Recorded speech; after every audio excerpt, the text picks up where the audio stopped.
சுவிசேஷம் 10ஆம் அதிகாரம் 38வது வசனத்திலிருந்து 42வது வசனம் வரைக்கும். பின்பு அவர் பிரயாணமாய் போகையில் அவர் ஒரு கிராமத்தில் பிரவேசித்தார். அங்கே மார்த்தாள் என்னும் பேர் கொண்ட ஒரு ஸ்திரீ அவரை தன் வீட்டிலே ஏற்றுக்கொண்டாள். அவளுக்கு மரியாள் என்னப்பட்ட ஒரு சகோதரி இருந்தாள். அவள் இயேசுவின் பாதத்தருகே உட்கார்ந்து அவருடைய வசனத்தை கேட்டுக்கொண்டிருந்தாள். மார்த்தாளோ பற்பல வேலைகளை செய்வதில் மிகவும் வருத்தம் அடைந்து அவரிடத்தில் வந்து, ஆண்டவரே, நான் தனியே வேலை செய்யும்படி என் சகோதரி என்னை விட்டு வந்திருக்கிறதை குறித்து உமக்கு கவலை இல்லையா? எனக்கு உதவி செய்யும்படி அவளுக்கு சொல்லும் என்றாள்.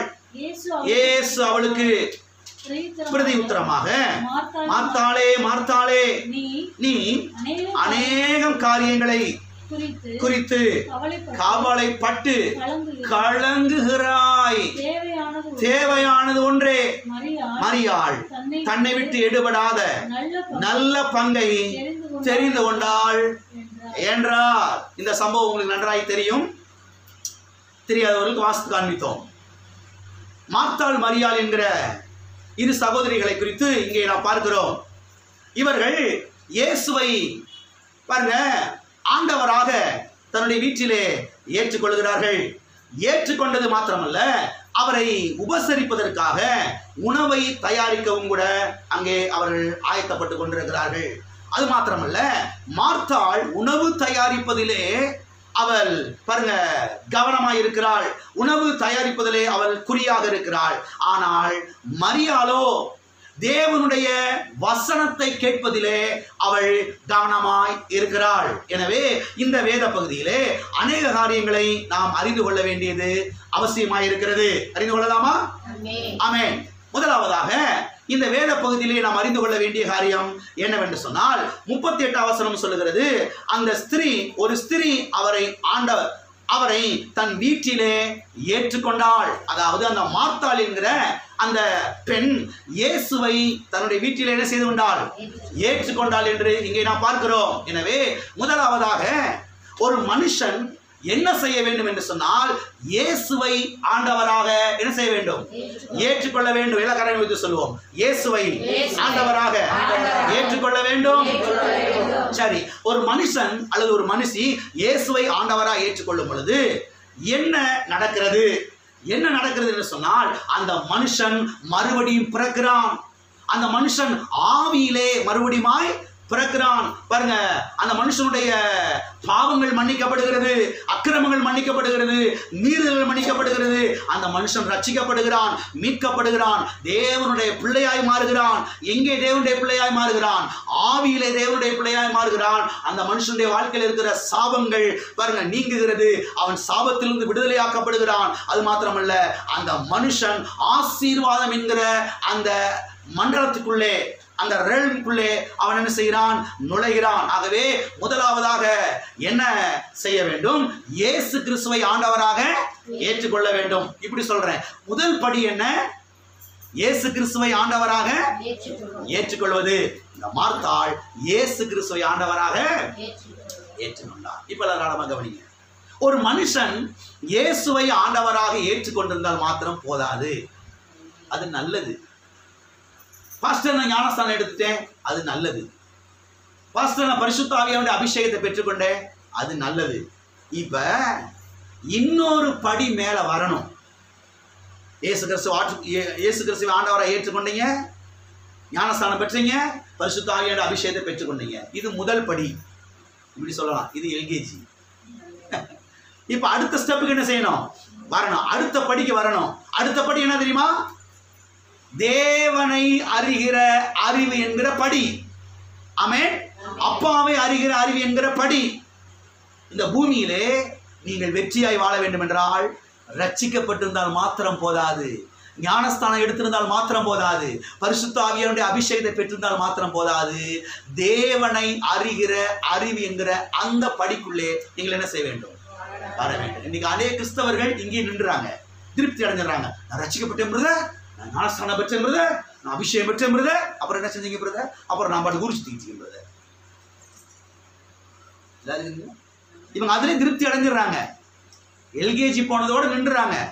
அடுத்து யூகேஜி வரணும், ஃபர்ஸ்ட் ஸ்டாண்டர்ட் வரணும், செகண்ட் ஸ்டாண்டர்ட் வரணும், எல்லாம் செய்யுது. அப்படியே ஒவ்வொரு வருஷம் முன்னேறி கொண்டே வரணும். இந்த பூமியில நீங்கள் வெற்றி பெற வேண்டும் என்றால் ரட்சிக்கப்பட்டிருந்தால் மாத்திரம் போதாது, அடுத்த ஒரு படிக்கு வரணும். அது என்ன படி? தேவனை அறிகிற அறிவு என்கிற படி. சரி, ஏன் தேவனை அறிகிற அறிவு என்கிறத படிக்குள்ளே நான் வர வேண்டும்? தேவனை அறிகிற அறிவு என்கிற படிக்குள்ளே வரும் பொழுதுதான் சுகம் என்கிற ஆசீர்வாதத்தை நாம் அனுபவிக்க முடியும். வெற்றி என்கிற ஆசீர்வாதத்தை நாம் அனுபவிக்க முடியும். உயர்வு என்கிற ஆசீர்வாதத்தை நாம் அனுபவிக்க முடியும். ஐஸ்வர்யம் என்கிற ஆசீர்வாதத்தை நாம் அனுபவிக்க முடியும்.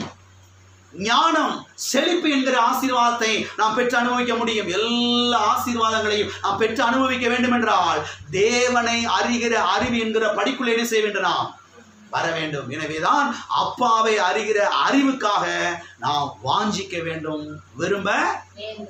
இந்த வேத பகுதியிலே நாம் கற்றுக்கொள்ள வேண்டிய இரண்டாவது படி என்னவென்று சொன்னால் 39ஆம் வசனத்திலே நாம் பார்க்கிறோம். அவருடைய, அதாவது மரியாள் அவருடைய பாதத்தினருகே உட்கார்ந்து அவருடைய வசனத்தை கேட்டுக்கொண்டு இருந்தாள். இயேசு ஆண்டவரை ஏற்றுக்கொண்டாங்க. வீட்டுக்குள்ள ஆண்டவர் உள்ள வந்துட்டாரு. இப்ப உள்ள வந்த ஆண்டவருடைய பாதத்தருகே உட்கார்ந்து மரியாள் என்ன பண்ணுகிறாள்? சொல்லுங்க. எதை கேட்டுக்கொண்டிருந்தாள்? அவருடைய வசனத்தை கேட்டுக்கொண்டிருந்தாள். யாருடைய வசனத்தை? பலவிதமான வசனங்கள் இருக்குது உலகத்திலே, அதெல்லாம் அவ கேட்கல. அவருடைய வசனத்தை கேட்டுக்கொண்டிருந்தாள். எல்லாம் சொல்லுங்க. அவருடைய வசனத்தை கேட்டுக்கொண்டிருந்தாள். இருக்கிறீங்களா? எதை கேட்டுக்கொண்டிருந்தாள்? சரி, எங்கே இருந்து இந்த வசனத்தை அவள் கேட்டுக்கொண்டிருந்தாள்? அவருடைய பாதத்தருகே உட்கார்ந்து, அவருடைய பிரசன்னத்திலே அமர்ந்து. எல்லாம் இருக்கிறீங்களா? எல்லாம் என்ன பாருங்க. ஓடிக்கிட்டே வசனத்தை கேட்கல. என்ன செஞ்சு? அங்க மார்த்தாள் சவுண்ட் கொடுக்குறா. ஏப்ல அந்த சட்டி தூக்கிட்டு வாப்ல, இரு வர்றேன், ஆண்டவர் சொல்லுங்க. ஒரு வசனத்தை கேட்குறா, உடனே சட்டி தூக்கிட்டு ஓடுறா. எல்லாம் இருக்கிறீங்களா? உடனே மரியாதை சவுண்ட் கொடுக்குறா. அந்த கரண்டி எடுத்துட்டு வா, ஆண்டவரே வசனத்தை சொல்லுங்க. ஒரு வசனத்தை கேட்குறா, கரண்டி தூக்கிட்டு. எப்படி என்ன செய்யற? ஓடிக்கிட்டே என்ன செய்யல? வசனத்தை கேட்கல. அவருடைய பாதத்தருகே உட்கார்ந்து அவருடைய பிரசன்னத்திலே அமர்ந்து. அருமையான தேவனுடைய பிள்ளைகளை கவனிங்கள். நீங்க ஓடிக்கிட்டே இருந்தீங்கன்னா டயர்ட் ஆயிடுவீங்க. வெள்ளலாம் போயிடும், எனர்ஜியெல்லாம் போயிடும், ரொம்ப தூரம் ஓட முடியாது. நீங்க தேவ பிரசன்னத்தில் அமர்ந்து உட்கார்ந்து அவருடைய வசனத்தை கேட்டுக்கொண்டே இருக்கும் பொழுதுதான் உங்களுடைய ஆவி மனிதனிலே உள்ளே பலன் உண்டாக ஆரம்பிக்கிறது, உள்ளே விசுவாசம் பெருக ஆரம்பிக்கிறது. ஆமென். அந்த விசுவாசத்திலே, அந்த பலத்துல நீங்க 1000 அடியை கூட தாண்டலாம், பெரிய வெற்றியை பார்க்கலாம், பெரிய ஜெயத்தை பார்க்கலாம். ஆமென். எல்லாரும் இருக்கிறீங்களா? போயிட்டீங்க. சில கிறிஸ்தவங்க ஓடிக்கிட்டே இருப்பாங்க, நிக்கவே. ஃபோன் பண்ணா நான் ரொம்ப பிஸி. என்னது? ரொம்ப பிஸி. கடைசியில் பார்த்தா ரொம்பவுமே பிஸியாக படுத்துட்டாங்க. புரியுன்னு நினைக்கிறேன். ஃபோன் பண்ணி என்ன சபைக்கு ஆளை காணோம் அப்படின்னு யாராவது சபைக்கு ஒரு விசாரிச்சாங்கன்னா, இன்னைக்கா அந்த அது நாளைக்கு அங்கே என்ன ஓடியா போகுது, நாளைக்கு சேர்த்து கேட்டுக்கிறோம், நாளைக்கு சேர்த்து கேட்டுக்கிறோம். கடைசி சேர்த்து கேட்க முடியல, பிளாட் ஆயாச்சு, படுத்த படுக்கையா ஆயாச்சு. அருமையான தேவனுடைய பிள்ளைகளை கவனிங்க. நீங்கள் ஓடிக்கிட்டே இருந்தீங்கன்னா பலன் இழந்துருவீங்க, எனர்ஜி இழந்துருவீங்க. நீங்கள் தேவ சமூகத்தில் உட்கார்ந்து வசனத்தை என்ன செய்ய வேண்டும்? வசனத்தை கேட்க கேட்க கேட்க கேட்க கேட்க கேட்க தேவனை குறித்த அறிவு இன்னும் கொஞ்சம், தேவனை குறித்த அறிவு இன்னும் கொஞ்சம், தேவனை குறித்த அறிவு இன்னும் கொஞ்சம் உள்ள பெருக ஆரம்பிக்குது, பெருக ஆரம்பிக்குது, பெருக ஆரம்பிக்குது. எல்லா ஆசீர்வாதங்களும் இப்போ உங்களை தேடி வர ஆரம்பிக்குது. எல்லா ஆசீர்வாதங்களும் வீட வந்து தட்ட ஆரம்பிக்குது. ஆசீர்வாதங்கள் எப்படி வருகிறது என்பதை கவனியுங்கள், எப்படி வருகிறது என்பதை கவனியுங்கள். எல்லாம் சொல்லுங்க. உட்கார்ந்து அவருடைய வசனத்தை கேட்க போகிறேன். எனவே எப்பொழுது அப்பாவை அறிந்து கொள்ள முடியும் என்றால் வசனத்தை, அவருடைய வார்த்தையை கேட்டுக்கொண்டே இருக்கும் பொழுதுதான் அப்பாவை குறித்த அறிவு என்ன செய்ய ஆரம்பிக்கிறது? உள்ளே உண்டாக ஆரம்பிக்கிறது, பெருக ஆரம்பிக்கிறது. மூன்றாவதாக இந்த வேத பகுதியில் நாம் கவனிக்க வேண்டிய காரியம் என்னவென்றால் 42வது வசனம். 42வது வசனத்தில் நாம் பார்க்கிறோம், தேவையானது ஒன்றே. எத்தனை? தேவையானது எத்தனை? எல்லா கரையும் சொல்லுவோம். தேவையானது ஒன்றே. பக்கத்துல கைப்பிடி சொல்லுங்க. தேவையானது ஒன்றே. தேவையானது 100 இல்ல, தேவையானது 1000 கிடையாது. ஒருத்தர் போய் உங்களுக்கு என்னென்ன தேவைன்னு கேட்டா சொல்லிடுவாங்க. பலசரக்கு லிஸ்ட் கொடுப்பாங்க. ஒரு விஷயம் கொடுப்பாங்களா கொடுக்க மாட்டாங்களா? ஆண்டவர்கிட்ட வந்து கேட்டா ஆண்டவர் சொல்றாரு, தேவையானது 100 இல்லப்பா, தேவையானது எத்தனை? 1. அந்த 1 எது? அந்த 1 எது? அப்பாவை குறித்த அறிவு, அப்பாவை குறித்த வெளிப்பாடு, அவருடைய வார்த்தை குறித்த வெளிப்பாடு, அவருடைய கல்வாரியை குறித்த வெளிப்பாடு, அவருடைய ரத்தத்தை குறித்த வெளிப்பாடு, அவருடைய நாமத்தை குறித்த வெளிப்பாடு, அவருடைய அபிஷேகத்தை குறித்த வெளிப்பாடு. எனவே இன்றைக்கு பாருங்க, ஏராளம் தேவைகள் நமக்கு இருக்கலாம். நான் இல்லைன்னு சொல்ல, உங்களுக்கு நிறைய தேவைகள் இருக்கிறது. ஆனால் அதை விட முக்கியமான தேவை எதுனா அப்பாவை குறித்த வெளிப்பாடு, அவருடைய வசனத்தை குறித்த வெளிப்பாடு.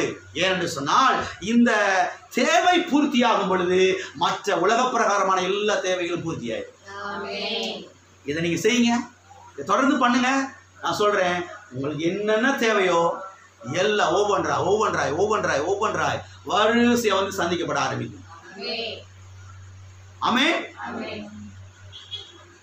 உங்களுக்கு ஒருவேளை சுகம் தேவையா இருக்கலாம், உங்களுக்கு ஒருவேளை பணம் தேவையா இருக்கலாம், ஒருவேளை உங்களுக்கு ப்ரொமோஷன் தேவையா இருக்கலாம், ஒருவேளை உங்களுக்கு ஞானம் தேவையா இருக்கலாம், ஒருவேளை உங்களுக்கு நல்ல ஒரு வண்டி தேவையா இருக்கலாம், ஒரு கார் தேவையா இருக்கலாம், ஒருவேளை நல்ல ஒரு வேற ஒரு ஆசீர்வாதமா இருக்கலாம். நான் சொல்றேன், எல்லா தேவைகளும் சந்திக்கப்பட வேண்டும் என்று சொன்னால் வேத வசனத்தை குறித்த வெளிப்பாடு, அப்பாவை குறித்த வெளிப்பாடு உங்களுக்கு என்ன செய்ய வேண்டும்?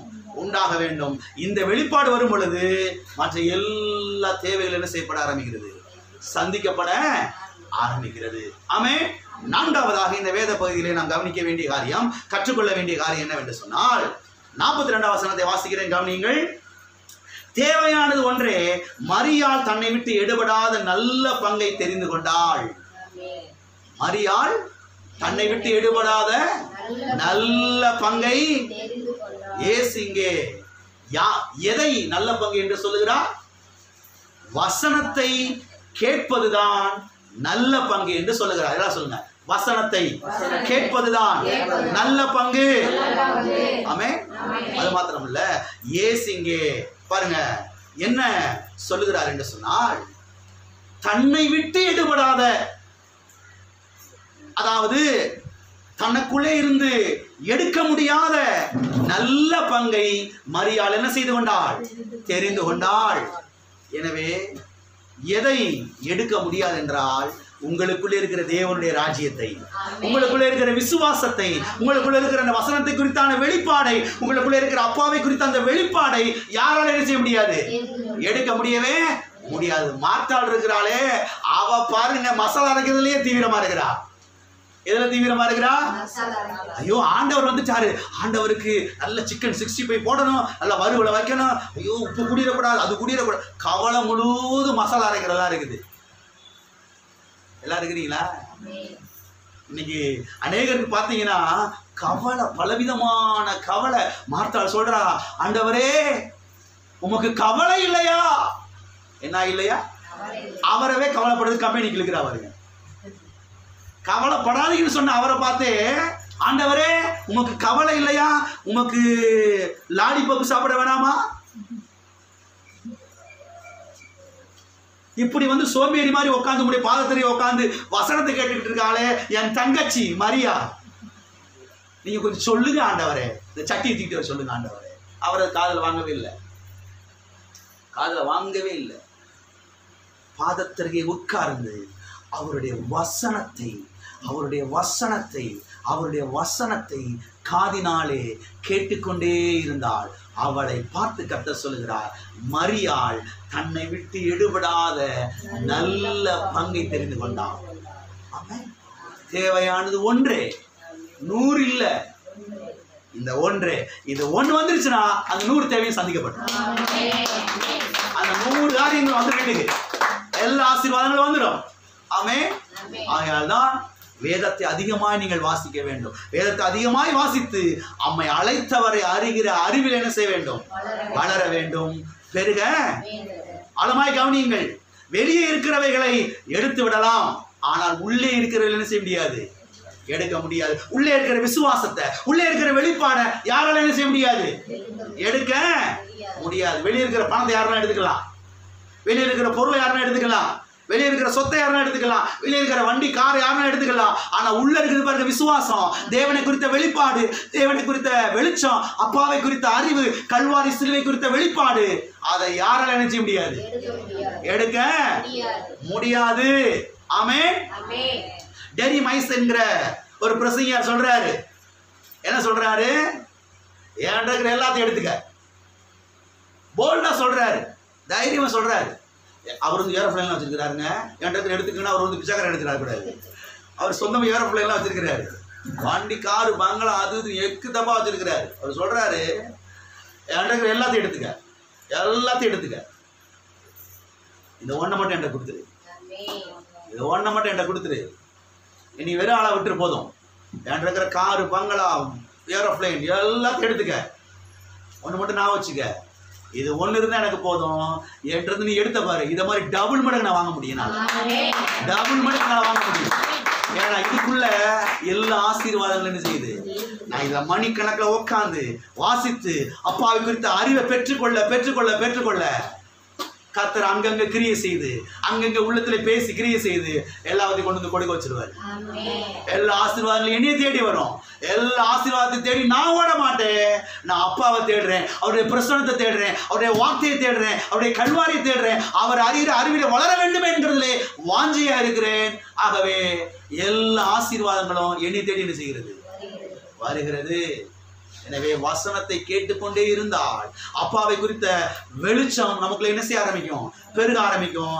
வெளிப்பாடு உண்டாகிவிட்டது என்று சொன்னால் மற்ற எல்லா ஆசீர்வாதங்களும் நம்மை தேடி என்ன செய்ய ஆரம்பிக்கும்? பாஸ்டர், அந்த கடன் பிரச்சனை இருக்கே, அதை விட்டுட்டீங்களே, அது தீந்தா போயிரு பாஸ்டர். நான் சொல்றேன், இதுல நேரத்தை செலவிடுங்க. அந்த 2 லட்ச ரூபா கடன், அந்த 3 லட்ச ரூபா கடன் எப்படி மாறுதுன்றதை கவனிங்க. கண்டிப்பா மாறும். இதுல நேரத்தை செலவிடுங்க, இதுல ஆழமா வாங்க. அப்பா அறிகிற அறிவுக்குள்ள வாங்க. நம்மை அழைத்தவரை அறிகிற அறிவினாலே ஜீவனுக்கும் தேவ பக்திக்கும் வேண்டிய யாவற்றையும் அவருடைய திவ்ய வல்லமையானது நமக்கு தந்தருளுகிறது. ஆமென். எல்லா கண்களை மூடி நாம் சொல்லிட்டோம். எல்லாம் கடன் பிரச்சனை மாறும், குடும்ப பிரச்சனை மாறும், வியாதி பிரச்சனை மாறும், எல்லா பிரச்சனையும் மாறும். வீட்டில் போய் உட்காந்து மணி கணக்கில் வேதத்தை வாசிங்க. நேரம் கிடச்சிச்சுன்னா அப்படியே உலாவிட்டு வருவோம். தெருவுக்குள்ளே போய் அக்கா விட பார்த்துட்டு வருவோம், மதினி விட பார்த்துட்டு வருவோம், சித்தி விட பார்த்துட்டு வருவோம். டெய்லியும் தான் அக்காவை பார்க்குறோம், டெய்லியும் தான் சித்தியை பார்க்குறோம். எல்லாத்தையும் ஓரம் கட்டிட்டு வேதத்தில் அதிகமாக நேரத்தை செலவிடுங்கள். இன்ட்ரெஸ்டா ஆர்வமாக அதில் போங்க. அப்பாவை குறித்த வெளிப்பாடு வர வர வர வர கடன் பிரச்சனை மாறும், அந்த வியாதி பிரச்சனை மாறும், அந்த குடும்ப பிரச்சனை மாறும், எல்லாம் மாறும். எல்லா ஆசீர்வாதங்களும் வரும். கண்டிப்பா வரும். ஹல்லேலூயா, ஹல்லேலூயா, ஹல்லேலூயா. ஓ ஸ்தோத்திரம், ஸ்தோத்திரம், ஸ்தோத்திரம் ஆண்டவர். பிதாவே, இயேசு நாமத்தில் உம்முடைய சமூகத்திலே நாங்கள் வருகிறோம். ஆசீர்வதிக்கப்பட்ட இந்த வேலைக்காக நன்றி கர்த்தாவே. எங்களை அழைத்தவரை அறிகிற அறிவிலே நாங்கள் வளர கர்த்தாவே, அப்படிப்பட்ட சத்தியங்களை இன்றைக்கு நாங்கள் கேட்டோமே தகப்பனே. தகப்பனே இந்த சத்தியங்களை பிள்ளைகளுடைய உள்ளத்திலே பதிப்பீராக, இருத்துவீராக ஆண்டவரே. கர்த்தாவே, பிள்ளைகள் ஒவ்வொருவரும் அதிகமாக உடைய பிரசனத்திலே அமர்ந்து உடைய வசனத்தை கேட்டுக்கொண்டே இருக்க பிள்ளைகளுக்கு உதவி செய்ய முடியாது நாங்கள் ஜெபிக்கிறோம். பிள்ளைகளுக்கு தேவையான எல்லா ஆசீர்வாதங்கள் ஒன்றாக எல்லாம் வந்து பலிக்கிறபடியால் ஸ்தோத்திரம். கடன் பிரச்சனைகள் மாறுகிறபடியால் ஸ்தோத்திரம். வியாதி பிரச்சனைகள், குடும்ப பிரச்சனைகள் எல்லாம் மாறுகிறபடியால் ஸ்தோத்திரம்பா.